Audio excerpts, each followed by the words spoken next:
بسم اللہ الرحمن الرحیم۔ السلام علیکم پیارے دوستو، ہم آج کی اس ویڈیو میں بات کریں گے حضرت آدم علیہ السلام اور شیطان کے واقعے کے بارے میں کہ حضرت آدم علیہ السلام سے پہلے اس دنیا میں کیا تھا، اور جب حضرت آدم علیہ السلام اس دنیا میں بھیجے گئے تب سے دنیا کیسے بنی، اور ساتھ ہی ساتھ یہ بھی جانیں گے کہ حضرت آدم علیہ السلام کے ساتھ ساتھ شیطان یعنی ابلیس بھی ان کے ساتھ اس دنیا میں کیسے آیا، اور یہ بھی بتائیں گے کہ شیطان نے اللہ تبارک و تعالیٰ کی اتنی عبادت کی، اگر شیطان کے سجدوں کی گنتی کی جائے تو پوری زمین کا کوئی چھوٹا سا حصہ بھی خالی نہیں رہے گا، اور یہ بھی بتائیں گے کہ اللہ تبارک و تعالیٰ نے انسان کو اس دنیا میں کیسے بھیجا اور انسان کو زمین کی کون سی مٹی سے بنایا۔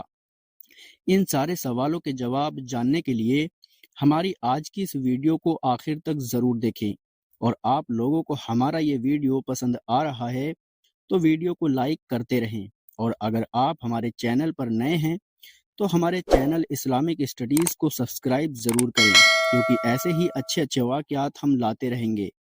دوستو، آج کا ایک بہت بڑا سوال ہے کہ حضرت آدم علیہ السلام سے پہلے دنیا میں کیا تھا، اور اس دنیا میں انسانوں کے آنے سے پہلے آخر کیا تھا۔ جی ہاں دوستو، یہ ایک بہت ہی پیچیدہ سوال ہے کہ آخرکار پہلے اس دنیا میں کیا تھا۔ ہم سبھی کے دماغ میں یہ سوال آتا رہتا ہے، تو آج ہم اسی سوال کے بارے میں بات کریں گے۔ ایک صحابی نے حضور صلی اللہ تعالی علیہ وسلم سے سوال کیا کہ اے اللہ تبارک و تعالیٰ کے رسول صلی اللہ تعالی علیہ وسلم، زمین اور آسمان کو پیدا کرنے سے پہلے ہمارا پروردگار کہاں تھا؟ اللہ تبارک و تعالیٰ کے رسول محمد صلی اللہ تعالی علیہ وسلم نے فرمایا کہ تب اللہ تبارک و تعالیٰ کے سوا اور کچھ نہیں تھا، پھر اس نے پانی پر اپنا عرش بنایا، یہ اس دنیا بنانے کی شروعات تھی۔ پھر اللہ تبارک و تعالیٰ نے قلم کو بنایا اور قلم کو حکم دیا کہ لکھ، اور قلم نے اللہ تبارک و تعالیٰ کے حکم اور اس کے علم سے قیامت تک اس دنیا میں جو کچھ بھی ہوگا وہ سب کچھ لکھ دیا۔ اس کے بعد آسمان اور زمین 6 دن میں بنائی گئی، پھر آسمان اور زمین کو پیدا کیا گیا کہ اللہ تبارک و تعالیٰ نے ہفتے کے دن مٹی یعنی زمین کو پیدا کیا۔ جب اللہ تبارک و تعالیٰ نے زمین بنائی، پھر اللہ تبارک و تعالیٰ نے اتوار کو اس میں پہاڑ بنایا، پیر کے دن اس زمین میں پیڑ پودے اگائے، منگل کے دن تفلیق مصیبتیں، کٹاڑو اور بیماریاں بنائیں، بدھ کے دن نور کو پیدا فرمایا، جمعرات کو زمین میں 4 پیروں والے جانور بنائے اور انہیں زمین پر پھیلا دیا، اور پھر جمعے کے دن آخری گھڑیوں میں یعنی عصر کے بعد حضرت آدم علیہ السلام کو پیدا فرمایا۔ جیسے اللہ تبارک و تعالیٰ نے انسان کی پیدائش سے پہلے اس کے لیے زمین اور اس پر ضرورت کی تمام چیزیں پیدا فرما دی تھیں، یعنی اس دنیا میں جتنی بھی مخلوق کی شروعات میں آخری نمبر پر انسان کو پیدا کیا گیا، اور نسل انسانی میں سب سے پہلے تخلیق حضرت آدم علیہ السلام کی تھی، وہ تمام انسانوں کے باپ ہیں۔ دوستو، ہم اب بات کریں گے کہ جنات کی ادائیگی کب ہوئی، لیکن دوستو ویڈیو پسند آ رہی ہے تو ویڈیو کو لائک کرتے رہیں۔ انسانوں کی پیدائش سے پہلے فرشتوں اور جناتوں کی پیدائش بھی ہو چکی تھی۔ فرشتے اللہ تبارک و تعالیٰ کی وہ مخلوق ہیں جو آسمان میں ہی رہتے ہیں۔ فرشتوں کو نور سے پیدا کیا گیا، جبکہ جنات کی پیدائش آگ سے کی گئی، اور انسانوں کو مٹی سے بنایا گیا۔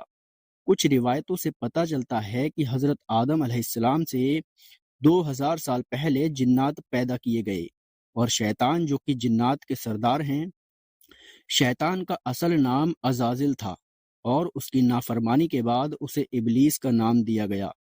کچھ علامہ اکرام کا کہنا ہے کہ جنات میں انسانوں کی برابر عقل اور سمجھ نہیں تھی۔ کہا جاتا ہے کہ جنات میں سب سے زیادہ علم رکھنے والا جن انسانوں میں سے 10 سال کے بچے کے برابر عقل رکھتا ہے۔ اللہ تبارک و تعالیٰ نے انسان کی تخلیق کر کے اس میں روح ڈال دی۔ پھر اللہ تبارک و تعالیٰ نے فرشتوں سے فرمایا کہ میں زمین پر اپنی ایک مخلوق انسان کی شکل میں بھیجوں گا۔ فرشتوں نے اللہ تبارک و تعالیٰ سے پوچھا کہ ایسی مخلوق کو کیوں پیدا کرتا ہے جو زمین پر فساد کریں اور خون بہائیں، اور ہم ہر وقت تیری تعریف اور پاکی کا بیان کرتے ہیں۔ جس پر اللہ تبارک و تعالیٰ نے فرمایا کہ جو کچھ میں جانتا ہوں وہ تم نہیں جانتے۔ تو فرشتے نے فرمایا کہ ہم سے تیری عبادت میں کوئی کمی ہے؟ بہرحال جب اللہ تبارک و تعالیٰ نے حضرت آدم علیہ السلام کو پیدا کیا تو زمین سے مٹی لانے کا حکم دیا۔ پھر اللہ تبارک و تعالیٰ کے پاس اس کے حکم کے مطابق مٹی لائی گئی۔ وہ مٹی اللہ تبارک و تعالیٰ نے پوری زمین سے اٹھوائی تھی۔ اس مٹی کو پانی سے بھگویا گیا تو یہ مٹی لیسدار بن گئی۔ پھر اللہ تبارک و تعالیٰ نے خود اپنے دستے مبارک سے اس مٹی سے انسان کا ڈھانچہ تیار فرمایا۔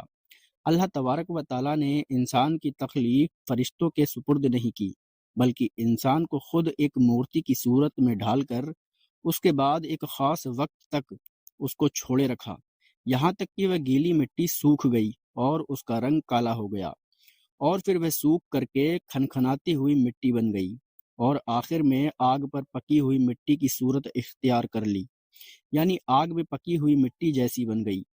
اور اللہ تبارک و تعالیٰ نے انسانوں کو ایک بہترین شکل عطا فرمائی۔ اس وقت انسان کا قد بہت لمبا ہوا کرتا تھا، اور ان کے بعد آنے والے لوگوں کے قد گھٹتے چلے گئے۔ انسانوں میں سب سے لمبا قد حضرت آدم علیہ السلام کا تھا۔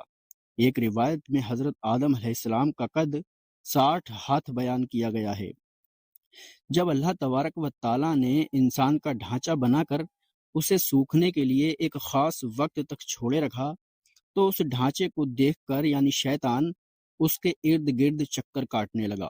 شیطان نے اس ڈھانچے کو بجا کر دیکھا، اس میں سے ایسی آواز آئی جیسے خالی مٹی کے مٹکے سے آتی ہے، اور اس نے دیکھا کہ یہ ڈھانچہ پیٹ والا ہے، تو وہ سمجھ گیا کہ یہ ایک ایسا مخلوق ہے جو اپنے آپ پر قابو نہیں رکھ پائے گی۔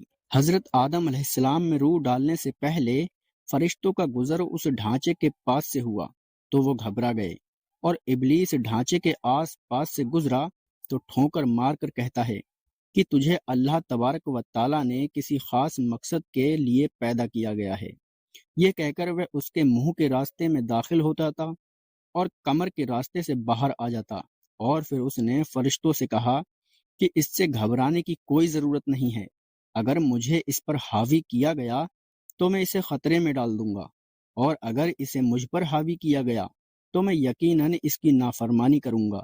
یعنی ابھی حضرت آدم علیہ السلام میں اللہ تبارک و تعالیٰ نے روح ڈالی بھی نہیں تھی، تب سے ابلیس کی انسان سے عداوت اور دشمنی صاف طور پر دکھ رہا تھا۔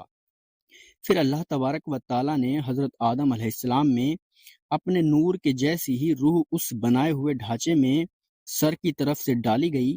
اللہ تبارک و تعالیٰ کی اس تعریف کے جواب میں اللہ تبارک و تعالیٰ نے فرمایا کہ تجھ پر تیرا رب رحم فرمائے۔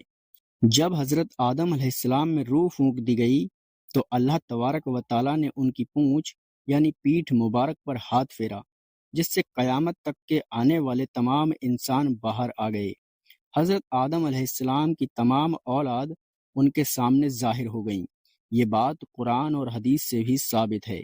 پھر اللہ تبارک و تعالیٰ نے اولاد آدم سے ہی انہی کے بارے میں اقرار لیا کہ کیا میں تمہارا رب نہیں؟ تو وہ تمام انسانوں نے جواب دیا کہ ہم اقرار کرتے ہیں کہ تو ہی ہمارا رب ہے۔ اللہ تبارک و تعالیٰ نے حضرت آدم علیہ السلام میں اپنی روح پھونک کر فرشتوں سے انسان کو سجدہ کرنے کا حکم دیا۔ شیطان کے علاوہ سب نے حضرت آدم علیہ السلام کو سجدہ کیا۔ اللہ تبارک و تعالیٰ نے شیطان سے پوچھا کہ تجھے کس چیز نے سجدہ کرنے سے روک لیا؟ تو اس نے جواب دیا کہ تو نے مجھے آگ سے پیدا کیا ہے اور اسے مٹی سے، جبکہ میں اس سے بہتر ہوں۔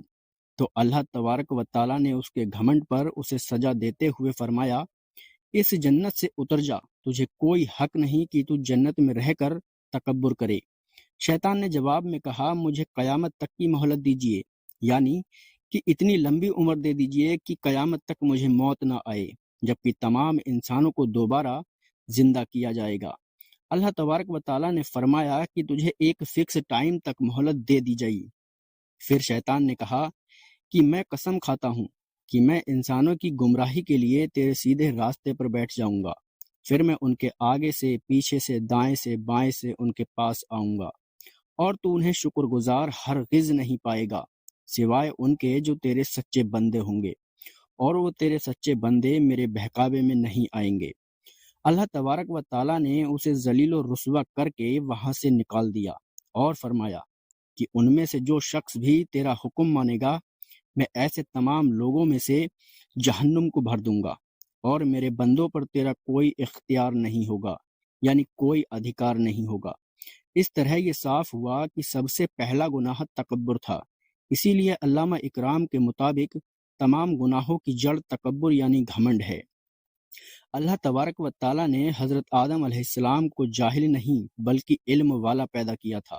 جب اللہ تبارک و تعالیٰ نے حضرت آدم علیہ السلام میں روح پھونک ڈالی تو وہ اپنے پیروں پر کھڑے ہو گئے، تو اللہ تبارک و تعالیٰ نے انہیں حکم دیا کہ جاؤ فرشتوں کی جماعت کو السلام علیکم کہو۔ تو حضرت آدم علیہ السلام نے سلام کے جواب میں انہوں نے وعلیکم السلام کہا۔ تب اللہ تبارک و تعالیٰ نے فرمایا کہ یہ تیرا اور تیری اولاد کا آپس میں ایک دوسرے کو تحفہ ہے۔ اللہ تبارک و تعالیٰ نے حضرت آدم علیہ السلام کو شروع ہی میں سبھی نام سکھا دیے۔ وہ اللہ تبارک و تعالیٰ کے حکم سے آسمان اور زمین کی ہر چیز کا نام اور ان کا استعمال جانتے تھے۔ پیارے دوستو، ہمیں امید ہے آپ لوگوں کو یہ ویڈیو کافی پسند آیا ہوگا۔ اگر آپ لوگوں کو یہ ویڈیو پسند آیا ہے تو ہماری ویڈیو کو لائک کر کے اور ہمارے یوٹیوب چینل کو سبسکرائب ضرور کر لیں تاکہ ایسے ہی اچھے اچھے ویڈیو آپ تک پہنچتے رہیں۔ اور ہم اللہ تبارک و تعالیٰ سے دعا کرتے ہیں کہ ہم مسلمان بھائیوں کو دین حق کے راستے پر چلائے، اور اللہ تعالیٰ ہمارے ماں باپ کی عمر میں برکتیں عطا فرمائے۔ السلام علیکم۔